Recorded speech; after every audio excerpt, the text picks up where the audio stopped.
Hello बच्चों, class 11 physics में आज हम लोग चैप्टर 5 का एक नया टॉपिक पढ़ेंगे। इस टॉपिक का नाम है जड़त्व आघूर्ण का प्रमेय। इससे पहले वाले वीडियो में हम लोगों ने देखा था जड़त्व आघूर्ण पर 3 प्रमेय था। इसमें से पहला प्रमेय योग का प्रमेय और दूसरा प्रमेय हम लोगों का था समांतर अक्ष का प्रमेय, उसको हम लोगों ने देखा था। तो जड़त्व आघूर्ण का आज के वीडियो में हम लोग तीसरा प्रमेय को देखेंगे। तीसरा प्रमेय का नाम है लंब अक्षों का प्रमेय। तो पहले हम लोग देखते हैं कि हम लोग का लंब अक्ष का प्रमेय होता क्या है, उसके बाद उसका जो कथन है उसी के हिसाब से इस प्रमेय का प्रूफ हम लोग देखेंगे। देखिए, लंब अक्ष का प्रमेय होता क्या है। इस प्रमेय के अनुसार किसी समतल पटल का उसके तल के लंबवत अक्ष के परितः जड़त्व आघूर्ण उसी के तल में स्थित दो लंबवत अक्षों के परितः जड़त्व आघूर्णों के योग के बराबर होता है। ये दोनों अक्ष एक दूसरे को उस बिंदु पर काटते हैं जिससे होकर लंब अक्ष गुजरता है। इसमें देखिए हम लोग का 3 एक्सिस रहेगा। जो ये थ्योरेटिकल यहाँ पे दिया हुआ है उसको मैथमेटिकली आप लोगों को मैं समझाती हूँ कि हम लोग का 3 एक्सिस रहेगा, एक्स एक्सिस, वाई एक्सिस और जेड एक्सिस। तो उसमें जेड एक्सिस का जो जड़त्व आघूर्ण है, जेड अक्ष का जो हम लोग का जड़त्व आघूर्ण है, वहाँ जो समतल पटल है उसके सापेक्ष जो हम लोग के एक्स और वाई अक्ष के जो जड़त्व आघूर्ण होंगे उसके योगफल के बराबर होंगे। उसी को यहाँ पे दिया है। ठीक है, तो ये हो गया हम लोग का क्या, लंब अक्ष प्रमेय का जो कथन है वो। अब इसी को हम लोग को लंब अक्ष के प्रमेय के लिए प्रूफ करके दिखाना है कि इसको हम लोग किस प्रकार से प्रूफ कर सकते हैं। तो देखिए, प्रूफ में इसका हम लोग देखते हैं। इसका जो लंब अक्ष का प्रमेय है, इसके प्रूफ के लिए स्ट्रक्चर इस प्रकार से बनेगा। इनमें 3 एक्सिस है, एक्स अक्ष, वाई अक्ष और ये जेड अक्ष। ठीक है, उसके बाद जो एक्स अक्ष है उसकी दूरी यहाँ पे देखिए, जो एक्स अक्ष है उसके लिए एक्स, वाई अक्ष है उसके लिए वाई, जेड अक्ष के लिए जेड। देखिए, इसके समांतर जो एक्स अक्ष समांतर बना हुआ है, इसी प्रकार से ये देखिए सेम जो हम लोग का एन पी है ना, जिसमें वाई मान है वो बना हुआ है।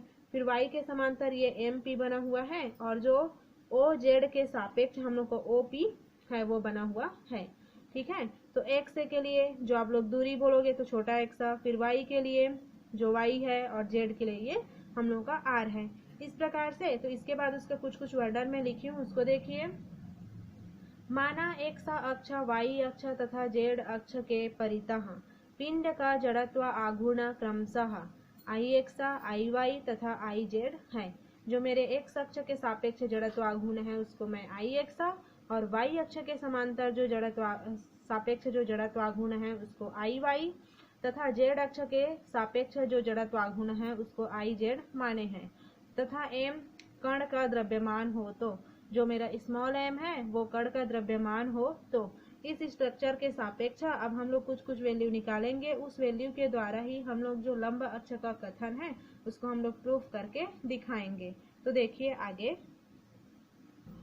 कुछ चीज थोड़ा सा और माने हैं उसको भी देखिए। माना कि पटल पर कोई कण P है। चित्र में एक बिंदु P हम लोग माने हैं ना, देखिए यहाँ पे ये बिंदु P है ना। ठीक है, तब कण P है जिसका एक्स, वाई तथा जेड अक्ष से दूरियां क्रमशः एक्स, वाई और जेड है। जो P है, P का एक्स से दूरी एक्स है, वाई से दूरी वाई और O जो केंद्र O है उससे दूरी R है। ठीक है, तो इसको तो मैं स्ट्रक्चर में आप लोगों को बताई थी। अब देखिए, कण P का एक्स अक्ष के परितः जड़त्व आघूर्ण करके, तो जड़त्व आघूर्ण में हम लोग का क्या रहता है, सिंपल जड़त्व आघूर्ण जब लेते हैं तो I equal to M R का स्क्वायर होता है। हम लोग का सिंपल ऐसे ही तो होता है, एम आर का स्क्वायर। लेकिन हम लोग P का एक्स अक्ष के परितः जड़त्व आघूर्ण निकाल रहे हैं, तो इसमें m का m है, लेकिन जो P की जो दूरी है, देखिए P का जो दूरी एक्स अक्ष के सापेक्ष दूरी x है, तो इसलिए यहाँ पे x का स्क्वायर हो जाएगा। ठीक है, तो यहाँ पे हो गया कण P का एक्स अक्ष के परितः जड़त्व आघूर्ण, तो हम लोग का m और x का स्क्वायर हो गया। क्योंकि स्ट्रक्चर में देखिए जो P का x से दूरी x है, P का y से दूरी y और O से दूरी r है, तो इसी के सापेक्ष हम लोगों ने ऐसा किया है। mx का स्क्वायर हो गया। अब देखिए संपूर्ण पटल का x अक्ष के परितः जड़त्व आघूर्ण, अभी P का x के अक्ष के परितः जड़त्व आघूर्ण, संपूर्ण जड़त्व आघूर्ण क्या हो जाएगा, Ix इक्वल टू, क्योंकि जो मेरा x है वो किसके समानांतर है, मैं बता रही थी x अक्ष देखिए OX किसके समानांतर है, जिसमें ये n और p के हैं, तो इसमें क्या है वैल्यू, दूरी क्या है, y है, इसलिए इसमें y होगा। जब इसी को y में करूंगी तो x होगा, z में करूंगी तो r होगा। इसी प्रकार से देखिए आगे, ये हम लोग का हो गया तब Ix equal to sigma my का स्क्वायर संपूर्ण, इसलिए यहाँ पे सिग्मा लगाया गया है। ये हो गया मेरा इक्वेशन नंबर फर्स्ट। पुनः कण P का y अक्ष के परितः जड़त्व आघूर्ण, y के लिए दूरी P के लिए जो दूरी है वो y है, तो my का स्क्वायर होगा। फिर उसके बाद संपूर्ण पटल का y अक्ष के परितः जड़त्व आघूर्ण, पहले P के परितः निकाल रहे हैं, फिर संपूर्ण पटल का y अक्ष के परितः जड़त्व आघूर्ण।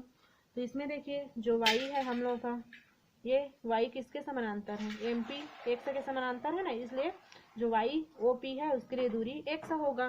तो यहाँ पे क्या लिखा गया है, IY equal to sigma mx का स्क्वायर। ये हो गया मेरा समीकरण नंबर 2।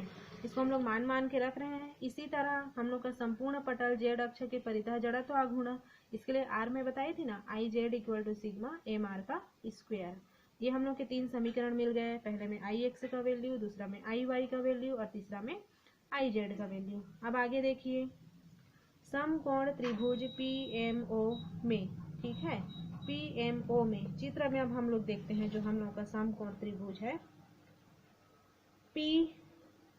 PMO। मेरे स्ट्रक्चर में उतना अच्छा से समकोण नहीं दिख रहा है, बाकी ये समकोण एक त्रिभुज है, ठीक है, PMO में।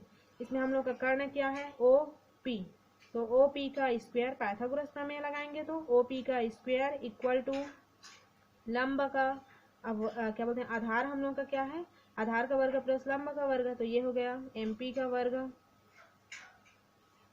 सॉरी लंब का वर्ग, ये लंब है, ये हम लोग का कर्ण है, ये लंब और ये आधार है, ठीक है। तो कर्ण का वर्ग OP का वर्ग इक्वल टू MP का वर्ग प्लस MO का वर्ग होगा, ठीक है। ये देखिए OP का वर्ग इक्वल टू PM का वर्ग प्लस OM का वर्ग, ये ज्यों का त्यों, ये भी ज्यों का त्यों, लेकिन OM चित्र में देखिए किसके इक्वल है, PN के। जो मेरा OM है वह इक्वल है NP का, ठीक है। तो यहाँ पे मैं रख दी PN का वर्ग, चूंकि करके लिख दी हूँ बगल में। OP में वैल्यू कितना है, R का, R है देखिए, OP का वैल्यू R, MP का वैल्यू X और PN का वैल्यू Y है। इन सब वैल्यू को मैं यहाँ पे रख दी चित्र से। OP का क्या है R, तो OP का वर्ग है तो R का वर्ग, उसी प्रकार X का वर्ग और Y का वर्ग। अब आगे देखिए, ये हम लोग का मिला R का वर्ग इक्वल टू X का वर्ग प्लस Y का वर्ग, ठीक है। अब इसको हम लोग को ये वाला प्रूफ करना है, हम लोग जान रहे हैं, तो उस प्रूफ के लिए हम लोग को भी पता है इक्वेशन फर्स्ट, सेकेंड और थर्ड में हम लोग निकाले हैं सिग्मा करके, तो उसमें हम लोग को m और सिग्मा की जरूरत है। फिर इसमें लाके हम लोग वैल्यू पुट कर सकते हैं। तो उसके लिए मैं क्या की, दोनों पक्षों में स्मॉल m का गुणा करने पर, यहाँ देखिए mr का स्क्वायर हो गया, फिर इक्वल mx का स्क्वायर हो गया, फिर प्लस my का स्क्वायर। ये मेरा इक्वेशन नंबर 4 हो गया। अब सिग्मा की जरूरत है समीकरण 4 को संपूर्ण पिंड के लिए लेने पर, तो संपूर्ण पिंड मतलब यहाँ पे सिग्मा mr का स्क्वायर, सिग्मा mx का स्क्वायर प्लस सिग्मा my का स्क्वायर। यहाँ पे m और सिग्मा का गुणा इसलिए कि क्योंकि इक्वेशन फर्स्ट और सेकेंड थर्ड को देखिए आप लोग, यहाँ पे सिग्मा m है, यहाँ पे भी सिग्मा m है, यहाँ पे भी है, तो पहले मैं गुणा करूंगी। अब इतना तो हम लोग को मिल गया है, तो इसका इस साइड Ix, Iy और Iz उसमें जाके मैं रख देती हूँ, तभी जाके तो वैल्यू मिलेगा। ये देखिए ये हम लोग का है, तो इतना बराबर समीकरण तीसरा में क्या है, Iz है, इतना बराबर समीकरण पहला में Iy है और समीकरण दूसरा में Ix है, इसलिए समीकरण पहला, दूसरा व तीसरा से। तो हम लोग को प्रूफ करना था Iz इक्वल टू Ix पहले था तो Ix पहले कर दी, फिर प्लस का प्लस, Iy का Iy। यह हम लोग का क्या है, यही लंब अक्ष का प्रमेय है। एक समतल पटल है जिसमें हम लोग का z अक्ष में उपस्थित जड़त्व आघूर्ण उसके लंबवत दो अन्य अक्ष x और y में उपस्थित जड़त्व आघूर्ण Ix और Iy के योगफल के बराबर होता है। ये हम लोग का क्या था, लंब अक्ष का प्रमेय। तो जो हम लोग का लंब अक्ष का प्रमेय का कथन था उसको हम लोगों ने प्रूव कर दिया। तो आई होप आप लोगों को ये वाला क्वेश्चन समझ आया होगा। तो आज की वीडियो में इतना ही रखते हैं। Thank you.